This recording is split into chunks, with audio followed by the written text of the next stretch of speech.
Hi, good evening, and welcome to Worse, stories of strength and endurance from the old days. Times are tough, but we'll get through this. We've been through worse. I'm James Michael Riley, your host, and tonight on Worse, we will be looking at Guadalcanal, a battle that added to the lore of the U.S. Marines. We'll look at You Should Be Traumatized, and we'll look at lesser heroes of the civil rights movement, today being Martin Luther King Day, 2021. Okay, tonight while we talk, I'm going to be having no duels, changing it up, non-alcoholic beer. I don't get any money for endorsing these products, just letting you know what I'm having. And I'll be having some pepperoni and pickles with that. So if there's something you want to get, stop this.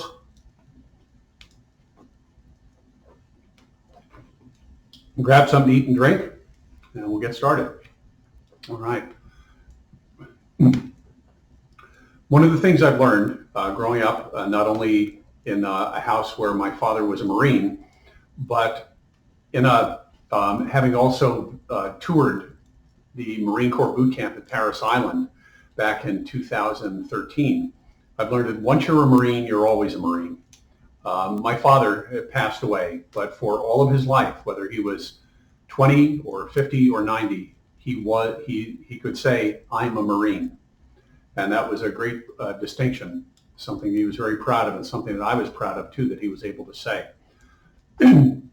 So I grew up with the stories of the Marines and what they did, and somewhere in our house, there was the book Guadalcanal Diary, written in 1943 by Richard Tregaskis. He was a reporter embedded with the Marines on the island of Guadalcanal, which I believe is a part of the Solomon Islands in the South Pacific in the first half of World War II.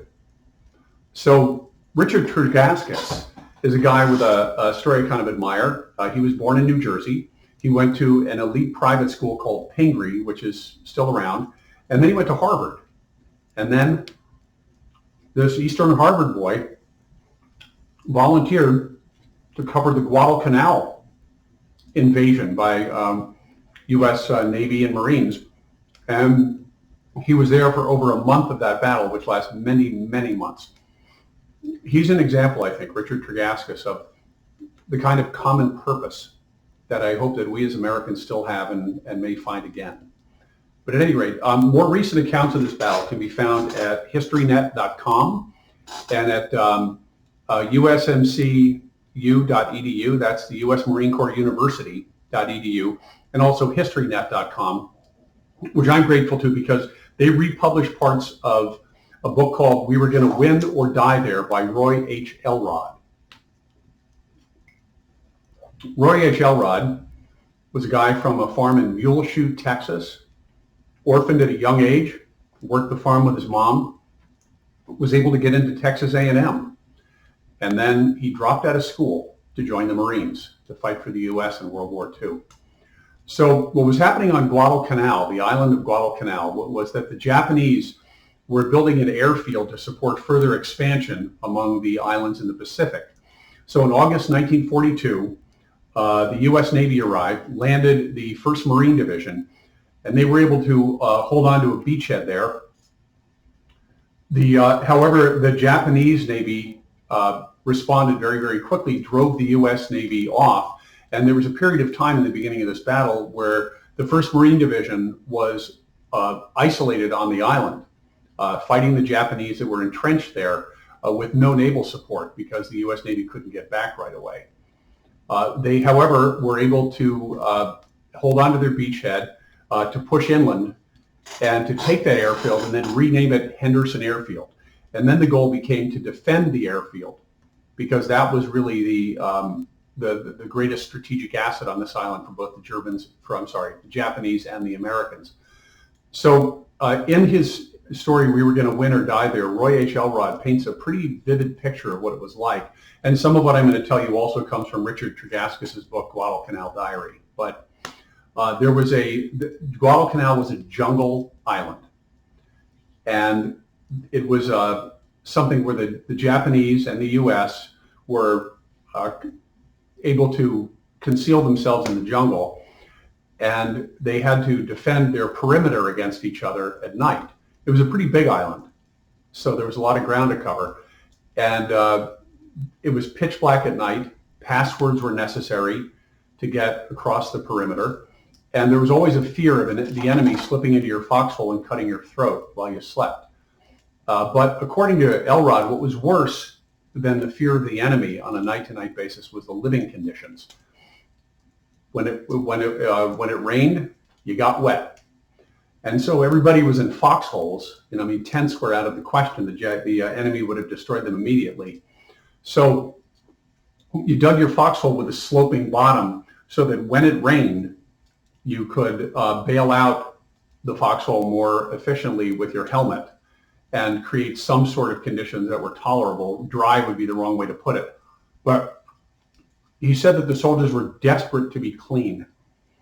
When it rained, they would soap up and wait for the rain to rinse them off. If the rain stopped too soon, well, then they were just soapy until the next time it rained.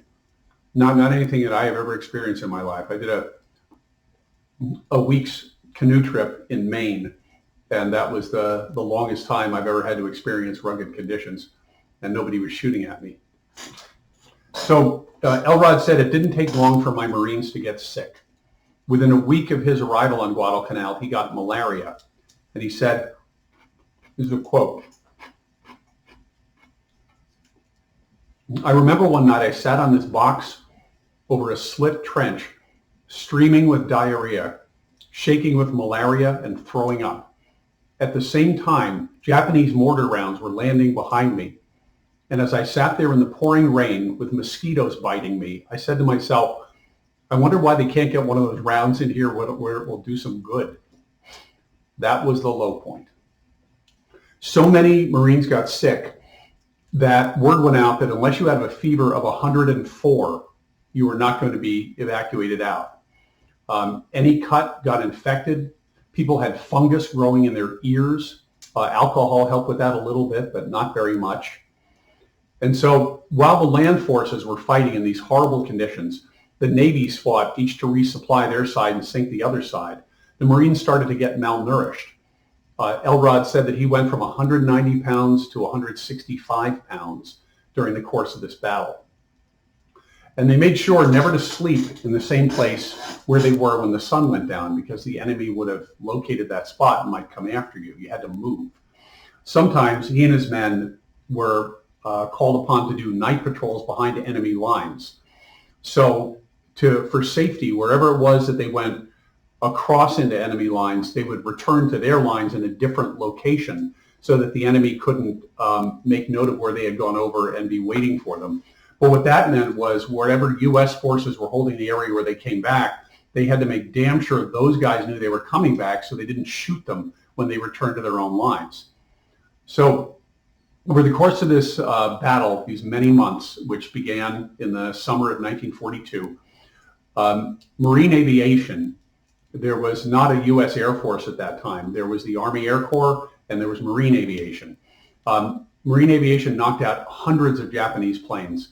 The U.S. Navy sank 2 troop ships that were bringing Japanese reinforcements to the island. And finally, in early 1943, they defeated the Japanese, and this was a turning point in the war. From that point forward, the Japanese never advanced.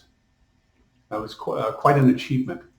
Elrod, after going through these horrible things, lived a very long life and died in 2016. Just recently. Died in 2016 at the age of 97.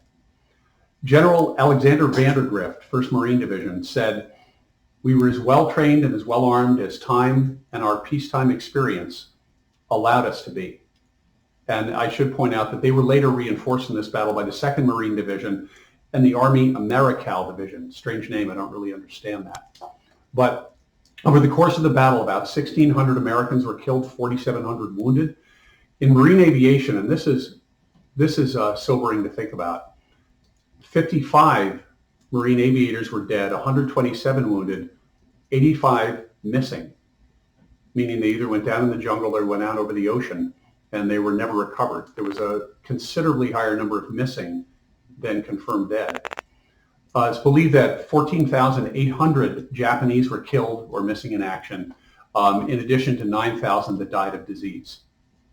So thinking back on this and how different it is from the experience of my own life and how much I admire the soldiers who went through that, I'm reminded of how it shapes one and shapes one's view of life from that point forward. A friend of mine had a collection of Shakespeare's plays that was published shortly after World War II. And there's a quote in the second part of Henry IV. People call it Henry IV II.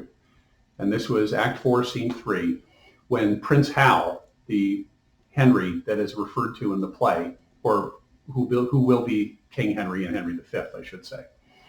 He's observing the crown sitting on his sleeping father's head, and he refers to a time when this metal thing might come to hurt, and said, "When thou dost pinch thy bearer, thou dost sit like a rich armor worn in heat of day, that scald'st with safety."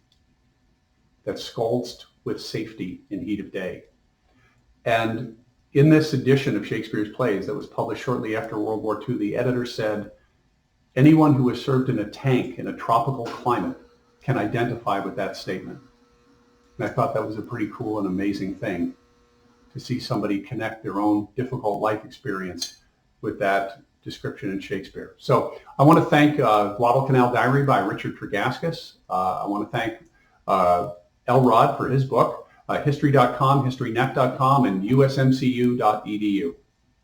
All right. You should be traumatized. There's a lot of information available in the public sphere now about the effects of trauma, and that is a valuable and vital thing to help people move beyond shame and come to healing. But I searched the other side of it, and I had a very hard time finding anything. What happens when people go through horrible experiences and they're not traumatized? And there needs to be room for people to have horrible experiences, to suffer, to recognize the suffering, to recognize the long-term effects of that suffering, and to be given resources and help and love to heal it. But there also needs to be space for people who have horrible things happen and they're just kind of fine. And I'm very intrigued by that. My wife, Nancy Candia, who teaches yoga for healing from trauma and addiction, says that one of the characteristics of some people is that they have low physiological arousal in the amygdala. The amygdala is a part of the brain that helps to create what we call the fight or flight response, where we have a very strong emotional reaction that galvanizes us into action. And that having low physiological arousal in that part of the brain can be both a good thing. It can help you be, say, a first responder, where you're dealing with horrible experiences on a regular basis without getting burned out. And it can be a bad thing. A lot of violent criminals and sociopaths have low physiological arousal in the amygdala. But as I said, there's very little research on not being traumatized. So I have to kind of look at the photographic negative of what I find online about what trauma is. And this is what I came up with. People who are not traumatized seem to be, who are less likely to be traumatized by a difficult or painful experience, seem to be outgoing, optimistic, educated, intelligent, and have a good relationship with authority. And this is from a meeting of the American Psychological Association in 1996 that was reported on in the New York Times. And interestingly, you know how ads come up tailored to the content and what they think you're interested in. When I read this archived article from the New York Times, the banner ad that came up on my browser was "How to End a Fight in 3 to 5 Seconds: Self-Defense Techniques." So anyway, Psychology Today, a magazine that's been in business for a long time, featured an article by a woman named Amy Moran who talked about post-traumatic growth, which of course is the flip side of post-traumatic stress, or perhaps something that can flow out of post-traumatic stress, or I would make the case can happen if you don't end up having any trauma. It's hard to find stories of people that were totally fine after something horrible happened. We watch news media these days, and when an event is reported, it's interesting to see the way that they frame it for us. They give us information about the event or occurrence, and then they give us a model for how to feel about it. They'll either stick the microphone in the face of somebody who says, "Oh, I was shocked," or we'll cut back to the newscaster saying, "You should be angry at what happened here." So it follows that if we become habituated to this and there's no one to tell us something was awful, then it must not have been awful. So why is it newsworthy? But can we do better than that? Can we see without being cued that something was awful and give a resilient person the huge credit they deserve for not being traumatized? So there was an article on the website of the oh, good Lord, I'm so sorry, adaa.org, and I'm forgetting what that stands for. But Deborah Kissin and Michelle Lozano talked about correlations between avoidance behaviors and the development of PTSD. In other words, avoidance behaviors are where you try not to have pain, you ignore it, you run from it. And those tend to increase the likelihood of somebody developing post-traumatic stress. So if you don't run from it, if you get support from important people in your life, if you disclose the trauma, if you make use of positive emotion and laughter, if you find a way to find positive meaning in it, if you see yourself as a survivor rather than a victim, these are some of the things that are the opposite of avoidance behavior that help you to avoid developing post-traumatic stress. I'm remembering that point of positive emotion and laughter being something that helps.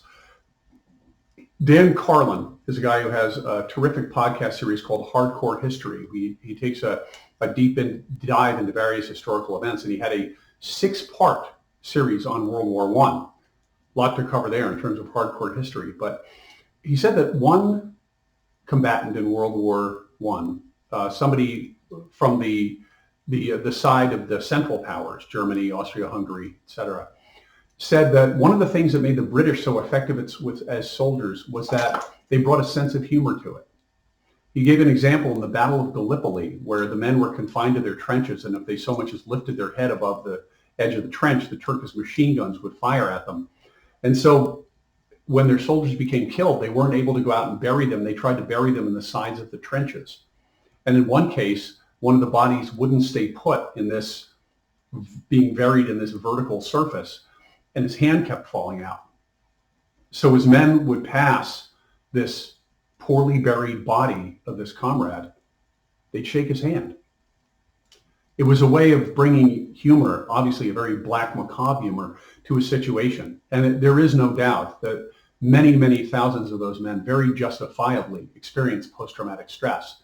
But I wonder if things like this help to reduce that.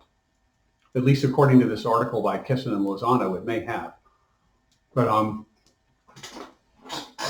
so I'm recalling a time, to wind this up, when a guy kicked in my door when I was living in an apartment in Houston, Texas in 1988. He misunderstood. He was under the impression that his girlfriend was in my apartment, which he was not. I never met her. He was drunk. And he kicked in my door and came after me with a free weight pole. I took effective action. I shoved past him. I climbed over the balcony railing to get downstairs to the parking lot. I ran and caught the police. They came back with me. They arrested him. They charged him. He had his day in court. He made restitution to me. He was very sorry for what he had done. And I've carried no scars from that. On the other hand, things that were far less traumatic, like arguments with people, where I bit my tongue and where I tried not to create a fuss and where I tried not to make waves, are ones that have often stayed with me to this day. It would be an overstatement to characterize them as trauma, given some of the horrible things that people have gone through in life.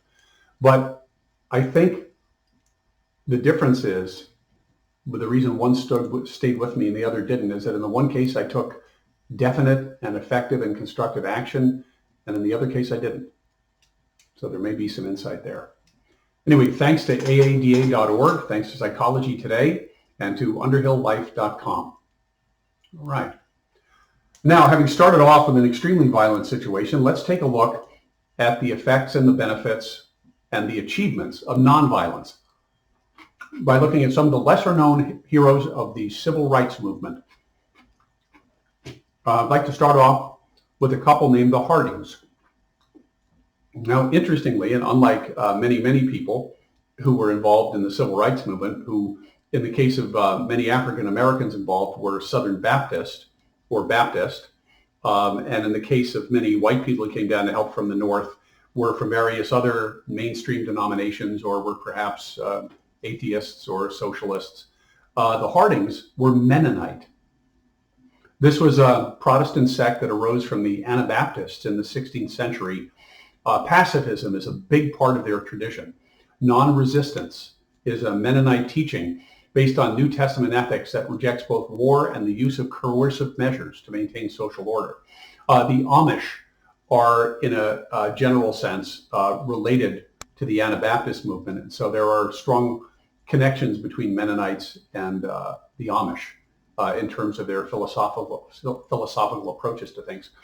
They've been in the country for a long time, although they've always been a relatively small group in the American population. In 1775, a Mennonite said to the Pennsylvania Assembly, this is before we were a country, "It is our principle to feed the hungry and give the thirsty drink. We have dedicated ourselves to serve all men and everything that could be helpful in the preservation of men's lives. But we find no freedom in giving or doing or assisting in anything by which men's lives are destroyed or hurt." So in the Civil War, many Mennonites paid substitutes, which was also something that rich people did simply because they didn't feel like serving. In the North, it cost $300 to pay a substitute. In the South, it was $500. In World War II, where the laws and rules had changed somewhat so that there were more generous conditions for those claiming conscientious objector status, many Mennonites were able to avoid service altogether. But an example, and lest I overstate the idea of more generous conditions, if you've seen the movie Hacksaw Ridge, which is about a Seventh-day Adventist, not a Mennonite, but someone from a faith equally committed to nonviolence who served in the military, but as a medic, and you see some of the abuse that was heaped upon him by his fellow soldiers because he wouldn't carry a gun, you would understand that there definitely was a cost, even when the conditions for conscientious objectors had become more generous. So while most Mennonites are descended from German and Russian immigrants, there was an African-American woman in Chicago named Rosemary Freeney. She was a public school teacher who met another Mennonite who was also African-American named Vincent Harding. He had joined the General Conference Mennonite Church in 1957. He was appointed as a pastor in Chicago, and they met and married in 1960. They wanted to become more engaged with the civil rights movement, and so they moved to Atlanta, where they founded something called the Mennonite House. So in late 1961, the peace section of the Mennonite Central Committee, which was the organization that was sort of like the general body that oversaw Mennonites in the whole United States, they created a voluntary service unit at this Mennonite house in Atlanta. Now, most of the volunteers from the upper Midwest and Canada who came down to help in the civil rights movement were white. And that, for them, racism and discrimination was a total culture shock. Of course, that was less true for the Hardings. Sometimes very physically wounded people who had been hurt in the civil rights movement were able to come to the Mennonite house in Atlanta for healing. For example, there was a woman brought there by Andrew Young, one of the more well-known heroes of the civil rights movement, from Mississippi, where she had been injured in a demonstration. She was brought to the Mennonite house. I'm not sure if that's because they were concerned about the treatment she would receive in a hospital in Mississippi or not, but that's where she did her healing. So at one point, Vincent Harding, was called by Martin Luther King, who said, "You must come down to Albany," he was speaking of Albany, Georgia, "and help keep this a Christian movement." So Harding did. He was arrested for praying in front of the Albany, Georgia City Hall, and he did 3 days in jail. But things out on the streets were becoming more violent, and so at Martin Luther King's request, the sheriff released him to help keep peace on the city streets. They did some real good down there, the Hardings. Nevertheless, Harding struggled not with the deeper purposes of what he was doing as part of the civil rights movement, but with his own faith, because so many members of his faith were from rural communities in the upper Midwest, in Canada, overwhelmingly white, who came from a completely different background than him and didn't have a deep understanding of what he was encountering in the South. And so he and Rosemary left the faith in 1966, but continued to work for the civil rights movement. Okay, there was another couple. Their name was the Lovings. So 2 years before the Hardings got married, in 1958, which was the same year my folks got married, Richard and Mildred Loving were married in Washington, D.C., and then they returned to their home in a small town in Virginia. Richard Harding was white. He was a construction worker. He was a fan of drag racing. Mildred Loving was African American. So after their return to Virginia, one night, the local sheriff, acting on a tip, which is a strange concept given that they were married, entered their bedroom and arrested them for violating Virginia's 1924 Racial Integrity Act. Black people and white people were not allowed to be married. So the judge released them on the order that they leave Virginia and never again return to the state at the same time. They moved to D.C., but it wasn't for them. Their kid, one of their children got in an accident, a car accident while they were there. They returned to Virginia for a visit together and they were rearrested. And then once again had to leave and go back to D.C. In 1964, Mildred wrote to then Attorney General Robert Kennedy and to see if there was something that he could do to help. He referred them to the ACLU, and a couple of ACLU attorneys got on their case.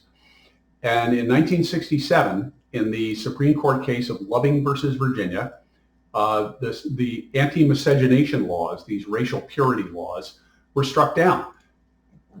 They were said to be violating the Equal Protection Clause and the Due Process Clause of the Constitution. So that applied not only in Virginia, but in all states of the Union.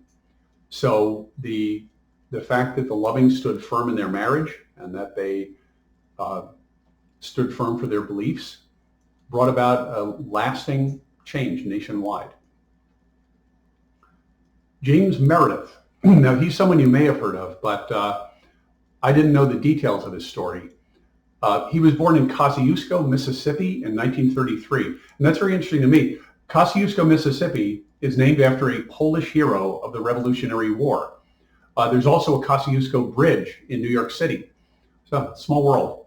At any rate, despite the fact that he is African American, he grew up in a small town with a lot of brothers and sisters. He felt insulated from racism until he took a train trip to Chicago. And in Memphis on the trip, he had to give up his seat to a white passenger. And this fired him up to do something about this and make sure that society didn't stay this way. Interestingly, it's sort of the converse of the experience that my uncle, John Nolan, had when he served in World War II, which would have been, actually, I don't know what the year was that James Meredith was on this train trip. It could have been close to the same time. But my uncle left Brooklyn, New York to go to a military base for training in the South during World War II. And when he was on the train going down there, as it was going through the North, there was, most of the soldiers were white, but the conductor who worked on the train was African American. And he said he sat with them, he talked with them, he joked with them. And when they got to St. Louis, which is sort of where then the train took a southern turn and started going to the South, that conductor went to the back of the car and sat and didn't socialize with them anymore. And that was something that he remembered for the rest of his life, my uncle. At any rate, Meredith's experience was not a unique one, sad to say. And this, so he did 9 years in the Air Force. That's an enormous number of years serving his country. And then in 1961, he applied to the University of Mississippi. He was accepted. Then when they found out he was African American, he was rejected. His case went to the Supreme Court. The Supreme Court said they had to let him in. When they did, a riot broke out, and the National Guard was called in. But he is the person that you could say that he integrated the University of Mississippi. In 1966, he was shot on a march by an unemployed white worker. And even though that unemployed white worker had shot him while Meredith was engaged in a peaceful activity, the white worker only did 18 months of the 4-year sentence. But Meredith went on. He survived that shooting. He got his master's degree at a university in Nigeria, and then he got a law degree at Columbia University in New York. Now, this is what's very interesting to me, and I'm really not sure what to make of it. From 1989 to 1991, James Meredith served on the staff of Senator Jesse Helms of North Carolina. Jesse Helms is known, among other things, for filibustering against the establishment of Martin Luther King Day as a national holiday in 1983. So Meredith's service on Helms' staff happened several years after that filibuster. Perhaps Jesse Helms had a change of heart. Perhaps Meredith thought he could do some good in a place where they didn't necessarily agree with him. I don't know, but I'd like to know more. But there are hard things in every direction in these stories.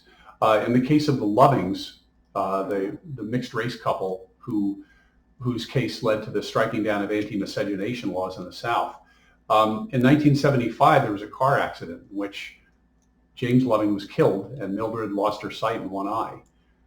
Life goes on. It doesn't necessarily, and sometimes in painful ways, but I would say probably always in unexpected ways.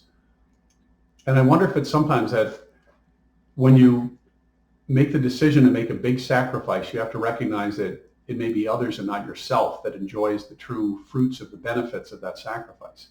If anyone has any insights into why James Meredith ended up working for Jesse Helms, I would like to know. But each of us work to change the world in different ways. So on this story, thank you to AnabaptistHistory.org, History.com, 365ChristianMen.com, and Biography.com. Folks, thanks for joining us on this week's episode of Worse. We'll get through this. We've been through worse. Thanks for being here.